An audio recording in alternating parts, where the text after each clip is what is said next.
With all of the huge budgets for movies nowadays, we're pretty used to good special effects. But as we all know, this wasn't always the case. In fact, it's not always the case even now. Welcome everyone to Trending 10, Nemo here, and today we're going to be counting down our picks for the top 10 worst CGI and big budget movies. These were those movies that, given the budget that they had, you expected so much more from the special effects. Now, just a disclaimer, just because a movie is on this list doesn't mean it's bad. Just the CGI is bad. But also, if we're being honest, most of the movies on this list are pretty terrible. Now at the number 10 spot is Deep Blue Sea. Released in 1999, this action thriller was one big bundle of fun. Yeah, it wasn't great, but that wasn't really the point of it either. However, there is this one scene that stands out above the rest due to how plainly terrible it looks. Now you guys all know this scene. Samuel L. Jackson is in the middle of a motivating speech when a shark randomly jumps out behind him and takes a nice big chomp. The shark looks terrible. Samuel is obviously CGI and it's just bad, but hey, at least it's fun to watch.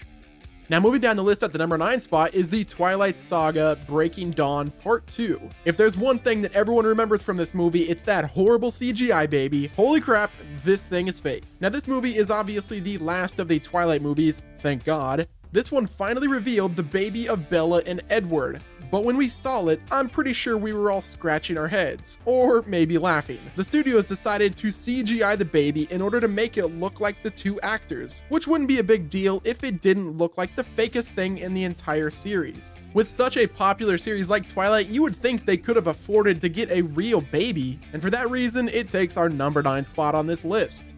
So at the number 8 spot is Hulk from 2003. Before we had the awesome Hulk that is in the current Marvel Cinematic Universe, we had the Incredible Hulk from 2007. But before we had even that movie, we had Hulk from 2003. Released after the success of the first Spider-Man and X-Men movies, Hulk was directed by Ang Lee, a fantastic and well-respected director. So what went wrong here? Well, for starters, it's pretty hard to have a Hulk movie when Hulk himself looks awful. And it's even harder to have a Hulk movie when his enemies look even worse than he did. Yeah, we know, it was in the early 2000s, and we were still figuring out how to do comic book movies, but if X-Men and Spider-Man were able to look good, why couldn't Hulk? So at our number 7 spot is The Matrix Reloaded. After the amazing cinematic masterpiece that was The Matrix, one can only expect an awesome sequel, right? Wrong. Well, kinda. Now you see, The Matrix Reloaded isn't a bad movie by any means, but it's also not even close to the original. But the main thing that people remember from Reloaded is that fight scene dubbed the Burly Brawl. While the CGI may not be all that bad, this scene feels extremely out of place, and not only because of the silliness, but also because of how fake it looks. Other fights in the Matrix series managed to be over the top but still look real, but this one, it just looks like a computer program rather than a fight scene.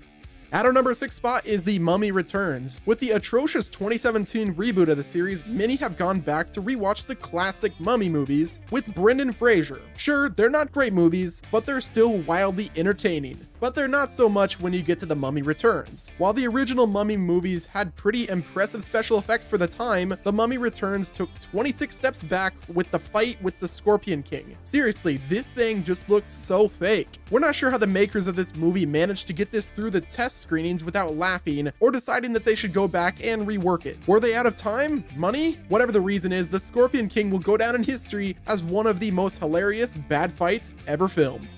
Now at our number 5 spot is Star Wars Episode 2 Attack of the Clones. While the Star Wars sequels do have some pretty good special effects, especially Episode 3, there are a few shots in Attack of the Clones that defy what we see in the rest of the movie. Remember that scene when Anakin and Padme are frolicking through the meadow and doing whatever it is that people who love each other do? What was the deal with the weird creature that Anakin stands on? That thing looks so out of place. And also, not to mention, what's up with all the clones looking so bad standing next to the live action characters? While Episode 3 was able to make the clones look more natural when standing next to a real person, it's definitely a little disorienting to watch the Genesis scenes near Episode 2's climax when you see all the clones running around next to real people. It kinda looks bad, but I'm glad they fixed it for Episode 3. Now at our number 4 spot is Die Another Day. With all of the 007 movies to be released over the years, it seems that everyone has their own favorite. But I can tell you which one is no one's favorite: Die Another Day. Released in 2002, this movie was incredibly strange and even led some fans to create theories that the entire thing was actually a drug trip. When your movie requires an over-the-top fan theories in order to make sense of it, there's a chance you probably messed up. But the most infamous scene in this movie is the glacier surfing. At one point in the movie, Bond finds himself himself in yet another sticky situation, leading him to find yet another stylish escape. But man, not only was this one stupid, but it looked absolutely terrible. Keep in mind this movie came out in 2002. This one looks like it's from the early 90s. The horrible CGI, the obvious green screen, no, just no. Now at the number 3 spot is X-Men Origins Wolverine. While Logan was fantastic, the standalone Wolverine movies that came before it weren't exactly of the same caliber. Perhaps the worst of the 3, X-Men Origins Wolverine, was released in 2009 and had some of the weirdest CGI ever. Logan's claws looked incredibly strange as they looked incredibly cheesy and fake, which is made even weirder by the fact that this was made 9 years into the X-Men movie series and the claws had never looked out of place before. Sure, the bone claws in this movie looked pretty solid, but the metal claws? What the heck happened? Now at the number 2 spot is Jaws 3D. While you could put the original Jaws on here for the horrible robotic mess, this video is all about CGI. But we can't really hate on the first Jaws because it did innovate a lot of things and it was the first of its kind. But Jaws 3D gave us something even worse.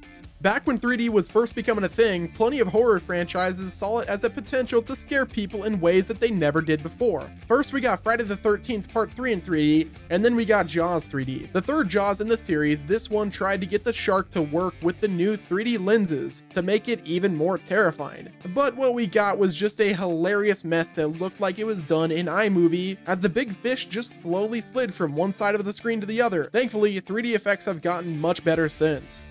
Now last but not least, at the number 1 spot is Star Wars Episode 4 Special Edition. Man, what happened here? While we can't blame George Lucas for wanting to use the new technology to complete his original vision for the Star Wars trilogy, someone should have stopped him here.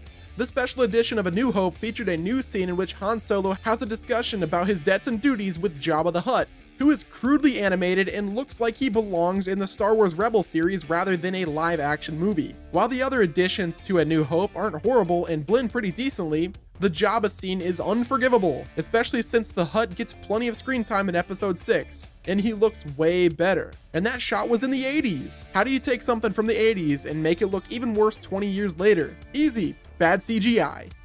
Guys, that wraps it up with the top 10 worst CGI and big budget movies. If you enjoyed this video, do us a favor and hit the like button, subscribe to the channel, and turn on your post notifications. If you want more top 10s like this, there is a playlist below. Also guys, do us a favor and sound off in the comment section if we missed any bad CGI and big budget movies, and let us know which one was your favorite on this list. That's all for this video, guys. Thank you so much for watching. This has been Nemo from Trending10, and I will talk to you guys on the next Top 10.